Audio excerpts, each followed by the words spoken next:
Когато посетиш Калофер, няма как да не забележиш внушителния мемориален комплекс, посветен на Христо Ботев. Комплексът се издига съвсем близо до центъра на града и от площадката пред паметника се открива красива гледка към Калофер. Комплексът е изграден през 1986 година по проект на професор Димитър Даскалов. В центъра ще видиш впечатляваща гранитна фигура на Христо Ботев в цял ръст. Самата статуя е висока 14 метра и половина, а с пиедестала достига 25 метра. Докато се разхождаш около мемориала, ще забележиш и композицията «200 пушки». Тя е създадена в чест на смелите мъже от Ботевата чета, които тръгват редом с него по пътя към свободата.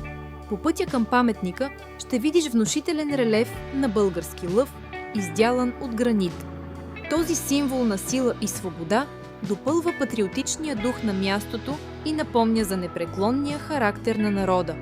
Погледнеш ли паметника от градския площад или от брега на река Тунджа, ще останеш с усещането, че Ботев бди над родния си град. Огромната фигура се извисява над Калофер като вечен пазител, който никога не напуска своя пост.